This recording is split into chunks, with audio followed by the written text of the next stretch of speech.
आदरणीय श्री सतपाल जी महाराज जी कहते हैं, आत्मज्ञान सब विद्याओं की कुंजी है।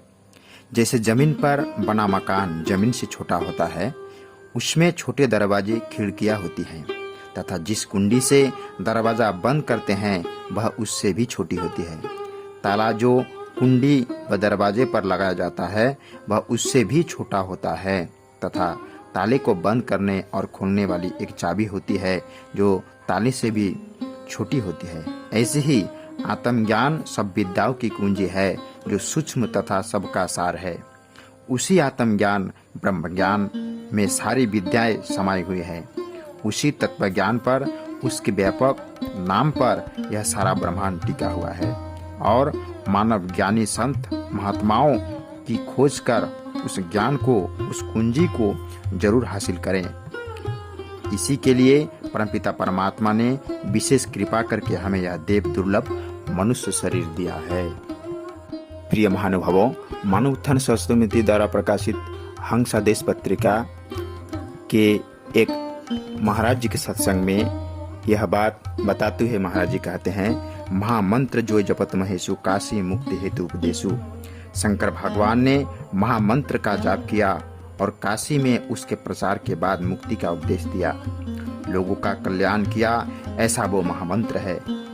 जब उस महामंत्र को जानना, उस नाम को जानना, नाम रतन धन पायो, वह खजाना जो है वह समझने के लिए कहा कि भगवान के करोड़ों नाम हैं, सहस्त्र नाम है, पूजा की अनेक विधियां हैं, जहां भगवान को अनेक नामों से पुकारा जाता है। संत कहते हैं, कोटि नाम संसार में ताती मुक्ति न होए, आदि नाम जो गुप्त जप बुझे बिरला कोई। एक ऐसा पवित्र नाम है जो गुप्त जपा जाता है, जो प्रकट नहीं है, जिसका भेद सदगुरु महाराज बताते हैं। श्री महाराज जी नाम का बखान करते हुए कहते हैं कि तुलसीदास जी महाराज बहुत सुंदर एनालिसिस देते हैं, तुलना करते हैं। भगवान राम ने भालू बंदरों को बटोरा, लंका पर जाने के लिए सेतुबंध रामेश्वर का पुल बनाया, पर कहा नाम लेत भव सिंधु सुकहीं। अगर प्रभु का सच्चा नाम आप लोगे तो भवसागर ही सूख जाएगा।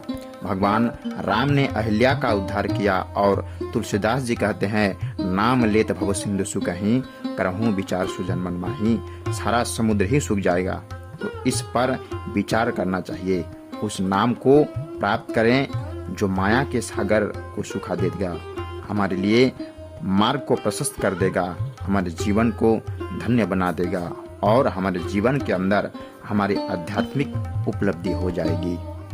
आदरणीय श्री महाराज जी अपने सत्संगों में बार बार यह कहते हैं कि गुरु को कीजिए दंडवत कोटि कोटि प्रणाम, कितना जाने भृंग को गुरु कर ले आप समान।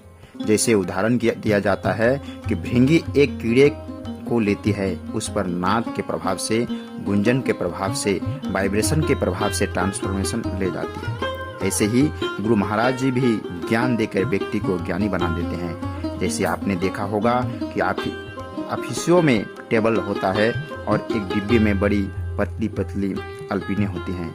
किसी को चुभ जाए, लग जाए तो दर्द हो जाएगा, तो लोग क्या करते हैं कि उसमें एक चुंबक डाल देते हैं और वह चुंबक सारी अल्पीनों को पकड़ लेता है, फिर कोई अल्पीनो दाएं बाएं नहीं जाती है। ठीक इसी प्रकार से जब हम एक लोहे के टुकड़े को लेकर उस पर चुंबक का प्रभाव करते हैं तो लोहे का टुकड़ा भी चुंबक हो जाता है। जो आध्यात्मिक गुरु होते हैं वह शिष्य को ज्ञान देकर उसे ज्ञानी बना देते हैं। गुरु महाराज उसको अपने समान बना लेते हैं।